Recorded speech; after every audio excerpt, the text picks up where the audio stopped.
Spike Lee.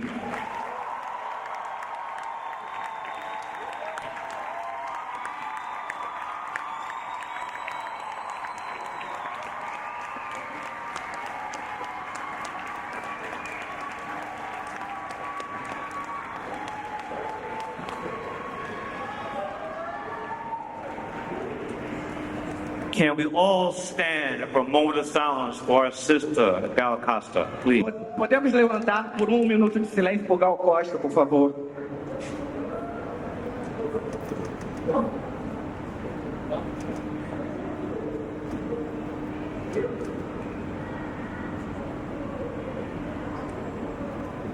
Thank you. God bless. Obrigado. How's Rio doing? All right?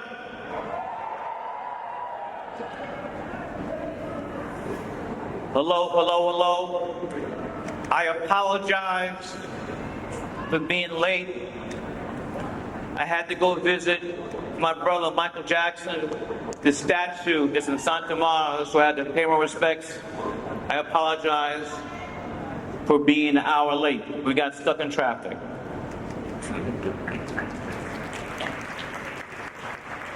Well, welcome to Brazil. Welcome to Rio de Janeiro. I love Brazil. I love Rio. Love Bahia. Love it. And I am so happy the presidential election turned out for goodness. If you remember my film, Do the Right Thing. Ray Raheem wore 2 rings. One was hate, and we know who that is, and one is love. Lula.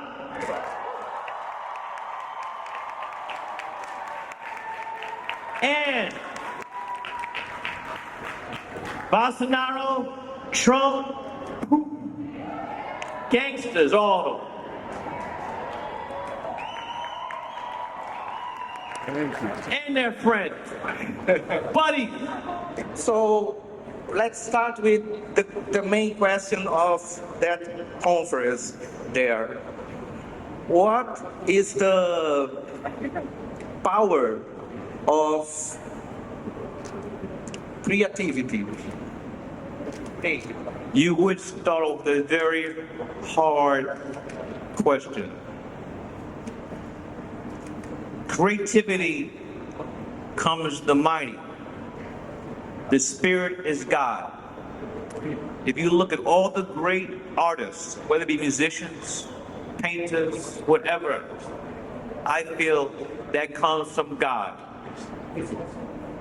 I think it's simple as that. But the key is you have to be open. If you're not open to the spirit is not going to enter you.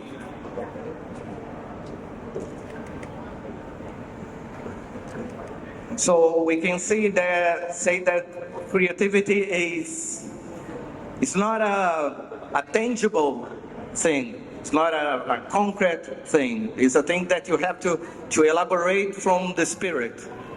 The spirit, but you also need craft. Craft. So you can have the spirit, but you don't have the craft, it's not going to work.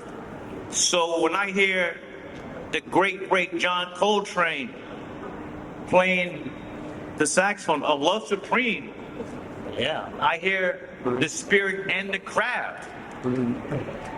Miles Davis, Bob Marley, Kitano, Milton Nascimento, the great Del Costa who just left us. I feel that there is love in them. I don't know, there's a crowd out there playing them. Thank you, guys. Way back there, I see you, I see you.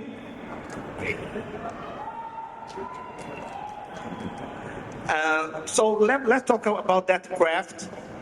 You are, as you said, a 10-year professor of cinema at New York. And how do you teach craft? I've been teaching 20 years at New York University, graduate film school where I went, and I love teaching. My family become from a long line of teachers, and one of the things I really try to impart amongst my students is work ethic. That you gotta work your ass off. There's no such thing as the hand of God coming out of the sky and announcing you as the next person. Doesn't work like that. That overnight success is a lie. It's a lie. All the greats, by mean great, I mean people who've been able to have a career doing what they excel at. That came through hard work. You have to have a work ethic no matter what you do. So work, And more work. Yes, you presented that in Mo Better Blues when Denzel character is Miles Davis, I mean, great musicians like that. yes, They practice 8 hours a day yes. till their lips were bleeding. But in order to reach that level, you have to put in work. Years and years and years of work. I am reading that book called Black People Invented Everything from Dr. Susan Kaman Das, and that say that black people invented from the wheel to architecture and painting and writing. And you said about you did examples of craftsmen and people who are very intentional. You gave example of black people, black person right now when you talk about Milton Nascimento, etc. Why do you think that black people are so inventive like Joe Coltrane and Miles Davis, etc.? Well, one thing you can say that we all come from the same place, Africa, the cradle of civilization. Martians, extraterrestrial motherfuckers, did not build the Sphinx. They did not build the pyramid. Black people, they're still trying. Today, scientists can't figure out how the pyramids were built. The Sphinx, they still don't know. But that was our ancestors. Maybe you have to look to our ancestors to look forward to learn for something about creative and Yes. innovation. Maybe innovation is in the ancient past, black ancient past who was whitewashed, you know? I don't know about that, but I know that my ancestors have guided me. Every time I'm walking and I'm about to fall off a cliff, my ancestors grab me by the neck, say, "Whoa up, Spike." They pull me from the cliff. We can all, no matter who you are, if you're open, you can gain power from your ancestors. But have to do some research. And now with technology, you can connect. For many years, African Americans and now here's the thing I want to tell you. You have, if you're of color, you have to stop saying you come from slaves. You have to say you come from enslaved people. If you say slaves, then you talk like Kanye, who said slaves didn't have a choice.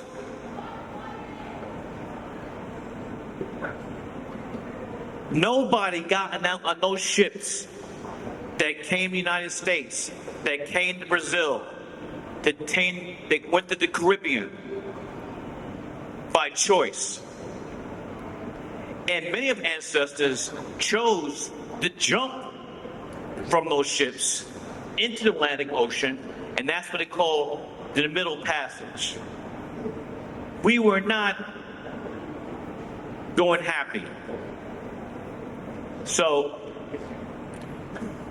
with technology now, I'll tell you, I had a Q-tip, rub it inside my mouth, thin it away, and I found out my ancestors on my mother's side are from Sierra Leone. On my father's side, my ancestors from Cameroon. I mean, that was an empowering moment when I had scientific proof of where my ancestors came from. You know that we are 50 meters here from a place called Cais do Valongo. It means Valongo port. That was the biggest port of trade of slavery. Slave trade, right? From all history of slavery in the mankind. What impact you think that kind of thing had on the construction of this structure of a country and the people?